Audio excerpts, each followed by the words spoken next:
leaders do to prepare for their organization and thrive? Yeah, sure, sure. Well, for us to be able to prepare ourselves to thrive in this new future of work, I think first we need to know what does the future hold for us, right? And I would say a simple way is to ask ourselves the right set of questions that will throw light upon what this future may look like. No one knows the future, but we will think about what it could look like, right?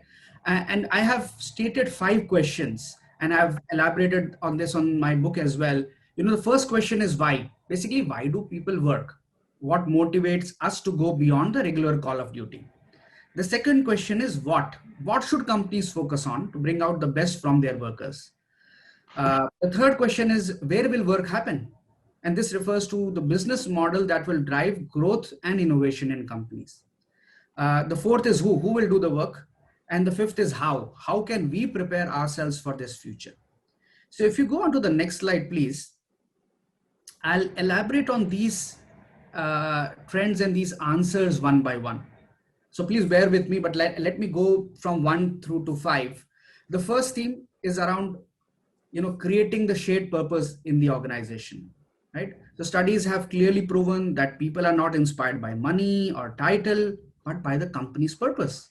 And purpose is the sense that we are a part of something bigger, right, than ourselves, that we are needed, that we have something better ahead to work for. But within an organizational context, right, the company's purpose is actually what people call it's a bold articulation of its reason for being in business. But let me share some numbers. So according to a study published in the Harvard Business Review, 81% respondents and executives agreed that purpose-driven firms deliver higher quality products and services.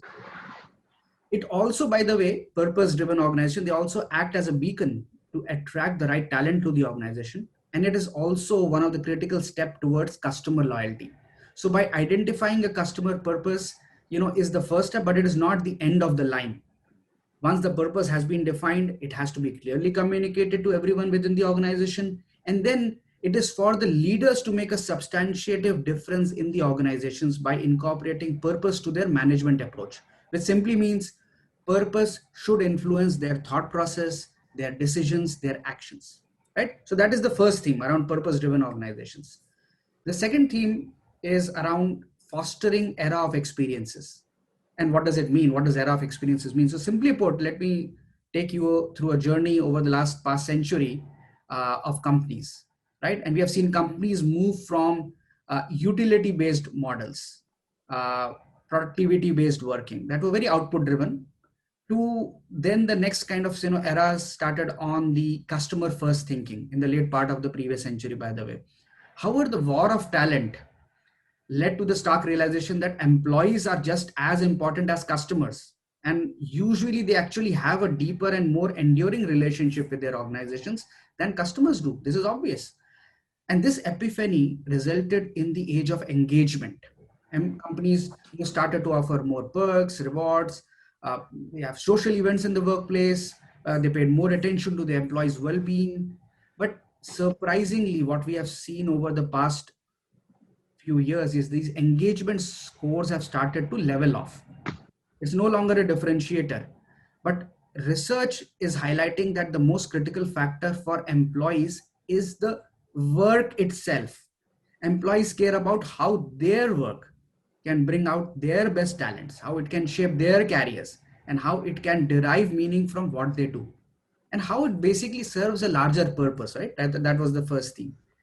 So the future of work will thus revolve around experiences of the work in itself. And COVID is really bringing this point to home. Creating better experiences at work will mean transcending this artificial boundaries to working from anywhere, and in making work flow very cross-functionally in a frictionless manner. So that's the second theme that we are talking about, experiences. What is the work that we are spending most of our lives on? The third theme is the importance of what I say is the platform business models. Now, over the last decade, platform businesses have penetrated a variety of industries. Platform is basically something that enables value creating interactions by matching producers to the users using a technology driven approach. And the key part is it doesn't need to control all the elements in the value chain. So let me take some examples. And this is very striking. Uber, the world's largest taxi company, it owns no vehicles. Facebook, as you know, the world's most popular media owner, creates no content. We create the content. We are the content. Alibaba, the world's most valuable retailer, has no inventory at all. And then Airbnb, the world's largest accommodation provider, owns no real estate. Even closer to home in Asia, examples that we have all known, Lazada or even Shopee. So I'll just take the example of Lazada, one of the largest e-commerce platforms in Southeast Asia, now owned by the Alibaba Group, directly connects third-party merchants to consumers across Asia while providing digital marketing, payment transactions, services related to international logistics, all of that. Right? Similarly, Grab and Gojek are fighting out to become the one-stop super app in Southeast Asia. Even the badly hit travel sector, by the way, is trying out this innovative stuff in Asia because of the orientation or reorientation towards a platform business model. Singapore Airlines, by the way, is offering flights to nowhere. Right? I'm not sure if people have known about that. Or duty-free shopping has moved online. Just recently purchased a bulk of things that I used to purchase when I used to be traveling all the time. And then Garuda and Thai Airlines, very interestingly, are delivering their in-flight meals to home. People are buying it actually. So wow, I would never do that. Why do people said that they were missing. This was in last week's Economist, by the way, that they were missing those experiences and that food. Some of them are really good value for money. Yeah. Anyways, moving on. The fourth theme is around the the necessity to embrace workers from the gig economy, which also includes, by the way, crowd workers. An emergent research company predicts that the number of people with on-demand jobs will roughly grow 2.5 times over the next 5 years. And COVID is accelerating actually the trends towards some of this shift. So organizations, they need to redesign the jobs of tomorrow in order to also reflect the positive benefits of independent gig work, right? We know it has some great positives for people who want to have a flexible work arrangement. So structural elements like hierarchies, rigid methods of control, or putting the company first. Companies need to give way to flexibility, to autonomy to its workers, and the emphasis on this work-life harmony, right? For these benefits are all what all humans, by the way, whether it is employees, gig workers, we all aspire to.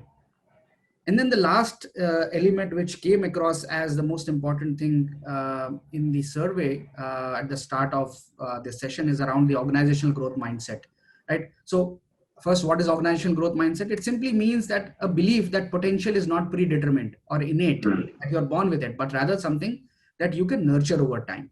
A person with a growth mindset, therefore, very, very lucidly put, they concentrate on improving rather than on proving. On developing instead of demonstrating, and on learning instead of knowing. Right? So the future of work depends on entire companies adopting this growth mindset. A study by Carol Dweck, who has done quite a bit of research around growth mindset, she has shown that a growth mindset enables organizations to commit to empowerment, collaboration, and it can even further innovation. One of the prime examples is actually Microsoft under Satya Nadella when he took over as the CEO, how he transformed the culture of the firm using these growth mindset principles. And I'm happy to talk more if people are interested on, how do you create growth mindsets within organizations.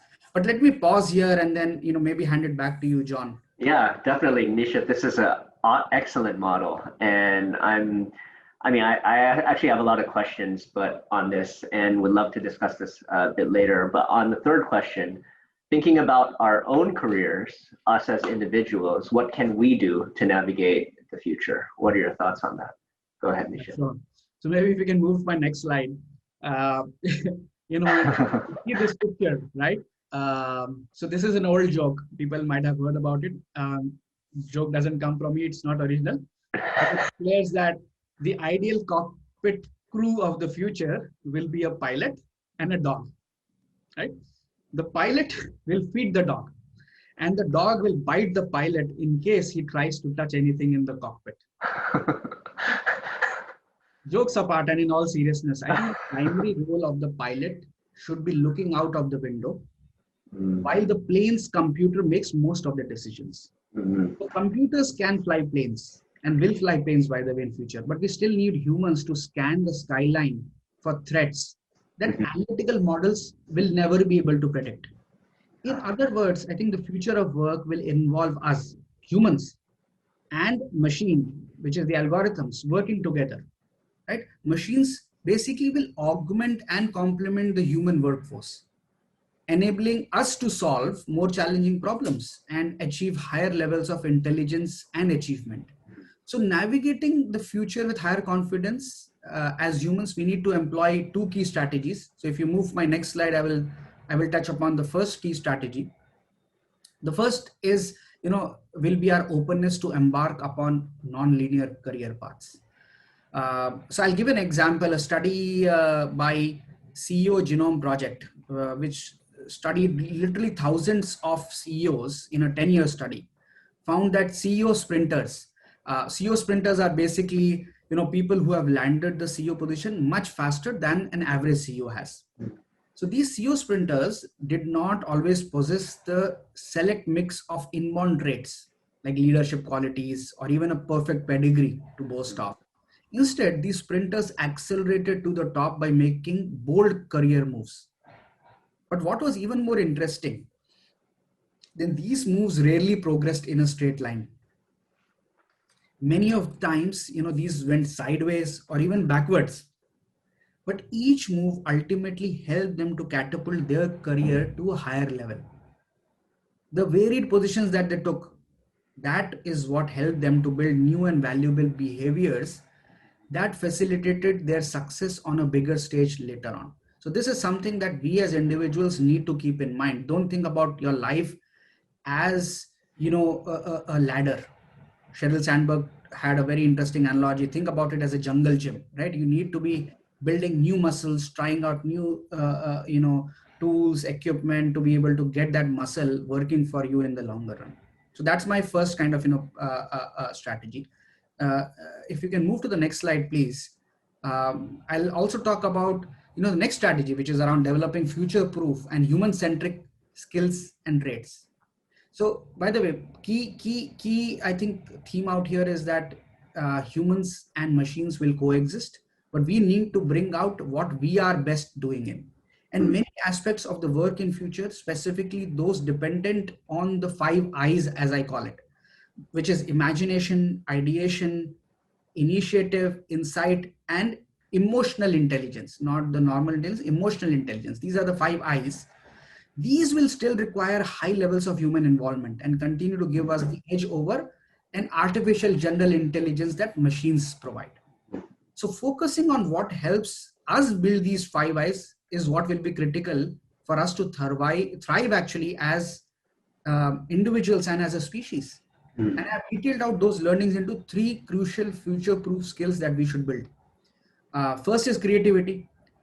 You see, creativity basically is the use of original ideas and imagination to build new concepts, inventions, and solutions. And it can even be incremental, right? You build upon something which is already existing. It does not necessarily need to be fresh and new. The second thing, which is on the right hand side, is critical thinking, right? Critical thinking involves objectively analyzing and evaluating an issue by using our powers of observation, reasoning, communication. This is what we can do, right? As humans, better than a linear intelligence coming from machines. And the third, which is very, very important for all of us as individuals growing to become managers, growing to become leaders of tomorrow, is resilient leadership, is the skill of helping yourself and others to recover from crisis quickly and bounce back to an even higher level than before. In fact, I should say bounce forward, not bounce back. So these are the things I think, in times we are living in, these things become very, very important to start off as soon as possible, building on these skill sets for the future.